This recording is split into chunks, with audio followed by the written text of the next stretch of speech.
रहीम करोड़ों दरूद मोहम्मद मुस्तफ़ा सल्लल्लाहु अलैहि वसल्लम और उनकी आल पर। नाज़रीन, प्रोग्राम आज की बात के साथ आपका मेज़बान शहजाद राजा इस वक्त आपकी खिदमत में हाज़िर है और आज हम मौजूद हैं कायदा साहब के साथ। अस्सलाम वालेकुम सर। जी वालेकुम अस्सलाम। अच्छा सर, पीडीएम जो वजूद में आई थी, इसका सबसे बड़ा एक तो इलेक्टोरल फॉर्म आपने चेंज करनी थी, दूसरा ये था कि मुल्क में एक जो बेयकीनी की सूरत हाल पैदा हुई है, इसमें अहम रोल अदा करने के लिए पीडीएम जो है उन्होंने इमरान खान की गवर्नमेंट को ख़त्म करने के लिए अहम इकदाम किए, बड़ा ज़ोर लगाया। एट दी एंड आप बरसर इक़्तिदार आ गए हैं, लेकिन जितनी महंगाई 2 माह में हुई है इतनी ये 3.5 साल में भी नहीं हुई। क्या वजह बन गई इसकी? बहुत शुक्रिया राय साहब। जहाँ तक ताल्लुक इस गवर्नमेंट को हटाने का है तो उसमें एक इन पे इल्ज़ाम हमारा ये भी था कि इनके दौर में बहुत महंगाई हुई है, लेकिन और बहुत सारे इश्यूज़ थे। इदारों के साथ तसादम, वो सुप्रीम कोर्ट हो, वो इलेक्शन कमीशन हो, वो पार्लियामेंट हो, वो पाकिस्तान के दिफाई इदारे हों, इंटेलिजेंस एजेंसीज़ हों, उन्होंने हर एक के साथ, सियासी जमातें हों, नफ़रत का अमल, तसादम का अमल, तकसीम का अमल उन्होंने शुरू कर रखा था।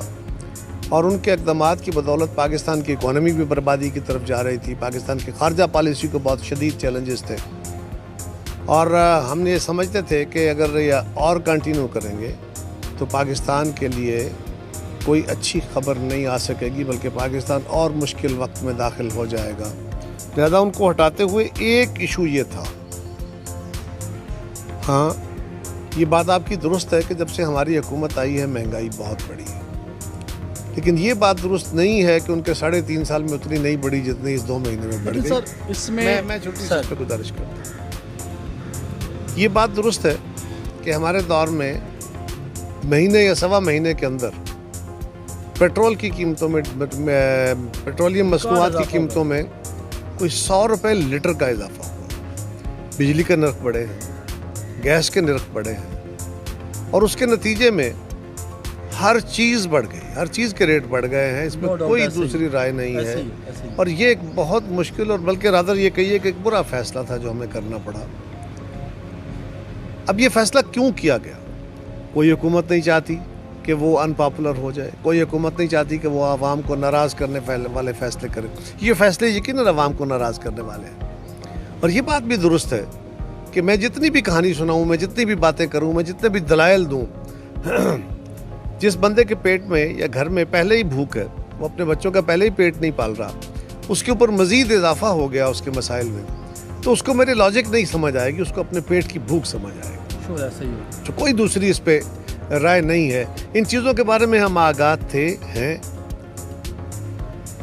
हुआ ये है कि जब से हम आए हैं, पिछली हुकूमत के जो इक़दाम थे उनको करेक्ट करना था ना, जिनकी वजह से चीज़ें डिक्लाइन की तरफ जा रही थी। उन्होंने क्या किया? मसलन पेट्रोलियम मसनूआत है जो मेजर फैक्टर बना है, जिसकी वजह से पेट्रोलियम मसनूआत भी बढ़ी हैं, बिजली भी बढ़ी है, गैस के नर्ख भी बढ़ गए और बाकी हर शे पे भी असर आ गया है।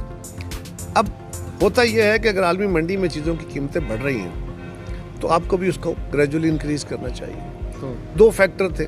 अगर वो ग्रेजुअली इंक्रीज़ करते जाते, थोड़ा थोड़ा जो इजाफा हो रहा था, तो वो पास ऑन होता और मार्केट में स्टेबलाइजेशन रहती, उसकी इक्वलाइजेशन, उसमें कुछ ना कुछ जो होता है ना बैलेंस, वो कायम होता रहता, एडजस्टमेंट हो जाती है उसकी। अब हुआ ये कि उन्होंने नहीं की, ऊपर से आपने IMF से मुआहदा कर लिया।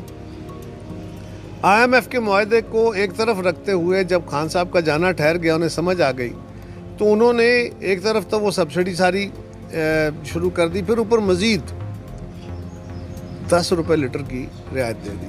ठीक, वो उस वक्त तो एक बड़ा लेकिन उसका क्रेडिट भी तो आप लेते रहे हैं कि आपने कहा था कि हमारा महंगाई मार्च, मुझे याद है मैंने आपके साथ प्रोग्राम किया था, आपने कहा था कि हमारा महंगाई मार्च शुरू हुआ है तो इसका ये इफेक्ट हुआ है कि खान साहब ने पेट्रोल की कीमतें भी कम कर दी हैं, बिजली के नर्ख भी कम कर दिए हैं। तो अभी जब इस्लामाबाद हम पहुँचेंगे तो यकीनन और भी जो चीज़ों की कीमतें कम होंगी। अब आप कह रहे हैं कि ये जुल्म किया गया था। नहीं, मैं गुजारिश कर रहा हूँ कि हमें तो मुआहदे का पता नहीं था ना IMF के साथ। अगर आपने शराइत कुछ और रखी है, एक तरफ आप ये करके आए हैं कि इनके ऊपर टैक्सेस भी कलेक्ट करेंगे, दूसरी तरफ आप ये करके आए हैं कि हम इसके ऊपर रेगुलेटरी ड्यूटी जो है उस पर इजाफा करते जाएंगे, और आप वो नहीं कर रहे, बल्कि आप उल्टा चीज़ों को कम कर रहे हैं इसलिए कि आपकी हुकूमत जा रही है। उसमें ठीक है, सियासी जलसों में मुखालफत में जो तकरीरें हो रही होती है उसमें कई तरह की बातें होती हैं, पर मैं जो बात अभी भी कर रहा हूँ, अगर ये इलॉजिकल है तो मैं इस पर माजरत कर लूँगा, मैं अगर गलत बात करूँ, लेकिन जो बात सच है वो कहनी चाहिए। खान साहब ने भी कोशिश की होगी, लेकिन अब जब उनको समझ आई कि अब हमारे पास कोई रास्ता नहीं, हम जा रहे हैं, तो चीज़ें अगली हुकूमत के ऊपर डाल दो। ओके, ठीक हो गया। अब हमें क्या करना है? उनके दौर में तेल की कीमतें मैक्सिमम $75 तक गई, हमारे दौर में $120-25 पे चली गई।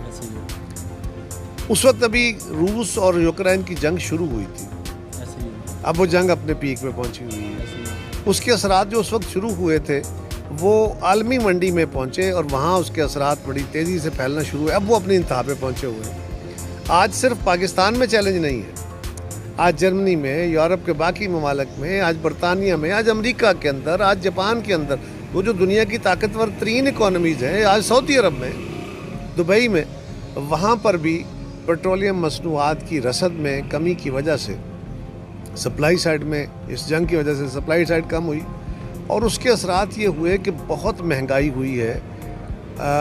अब हमारे पास क्या ऑप्शन था कि अगर हम सब्सिडी को जारी रखते हैं और तेल की कीमतें बढ़ रही हैं और ये अवाम पे पास ऑन नहीं होती, तो उसका नतीजा क्या होता कि हम दे रहे थे कुछ 125 अरब रुपया पर मंथ, और बढ़ी तो 150 हो जाता। हमारे पास कुशन तो था नहीं, कोई सेविंग नहीं थी।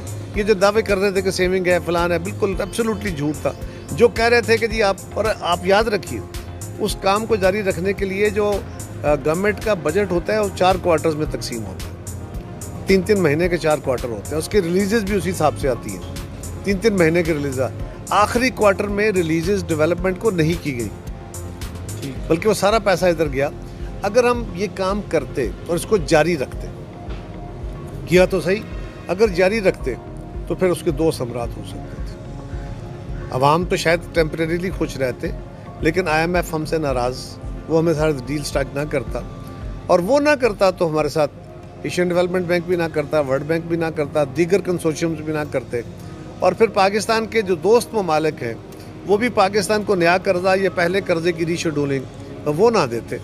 उसके नतीजे में क्या होता कि आज पाकिस्तान का रुपया अगर $200 जो है वो $200 के प्लस माइनस पे है, तो वो खुदा न खास्ता कुछ 350-400 तक चला गया होता। यही पेट्रोलियम प्राइसेस जो हैं, अगर हम डिफ़ॉल्ट कर जाते, क्योंकि IMF को छोड़ने का मतलब डिफ़ॉल्ट था। अब शॉर्ट टर्म में हमारे पास क्या ऑप्शन था? आते ही सर बढ़ाते ही ओले पड़ गए, आपने आते ही ये अजाब आ गया जी, हमारे कंट्रोल में नहीं था। अब हम क्या करते? अगर ये ना करते तो डिफ़ॉल्ट करते तो श्रीलंका वाला हाल होता, ट्रेड ना हो सकती, डॉलर कहीं का कहीं चला जाता, पेट्रोलियम मसनूआत इंतहाई महंगी हो जाती। ये सारे असरात इससे कहीं ज़्यादा, इससे कहीं गहरे, इससे कहीं महंगाई ज़्यादा हो जाती, बेरोज़गारी हो जाती, एक्सपोर्ट रुक जाती। तो क्या वो फ़ैसला दुरुस्त होता? हमने वो इंतहाई गलत फ़ैसला, इंतहाई तकलीफ़ दे और बुरा फ़ैसला वो नहीं किया, निस्बतन कम तकलीफ़ दे और बुरा फ़ैसला किया। ये मजबूरी थी। अच्छा, आप कैसा फील कर रहे हैं कि कमरज़मान कायदा जैसा एक बासूल सियासतदान जिस पे कोई करप्शन का आज तक केस नहीं है, ठीक है, और इसकी गवाही जो है वो खान साहब भी देते हैं, और कमरज़मान कायदा जैसा एक बासूल सियासतदान, बहुत साफ़ सुथरा, जब जिन लोगों पे करप्शन के केसेस हैं, उनके साथ आप जब बैठ के इस गवर्नमेंट को डिफेंड कर रहे होते हैं, तो आप अपने ज़मीर पे बोझ नहीं महसूस करते? सर, तनख्वाहें या पेंशनें तो कम नहीं की जा सकती। मैं समझता हूँ कमरज़मान कायदा जब मिनिस्टर नहीं होता तो एक गाड़ी लेके घूमता है, ठीक है, कमरज़मान कायदा को कोई थ्रेड नहीं होता। कमरज़मान कायदा जब मिनिस्टर बनते हैं तो 4 गाड़ियाँ लेके घूमते हैं, ठीक है, वो 4 गाड़ियों का खर्चा तो इस गरीब आवाम के टैक्स से पैसों से जाता है। कौन से सख्त फैसले हैं जो गवर्नमेंट ने खुद पे अप्लाई किए हैं? लेकिन अभी तो आपने जो तुर्की का दौरा किया, करोड़ों के इश्तिहार उसकी मद में दिए, शहबाज शरीफ वज़ीर-ए-आज़म हाउस का जो स्विमिंग पूल उसको रेनोवेशन हुआ, उस पर करोड़ों रुपए लगे।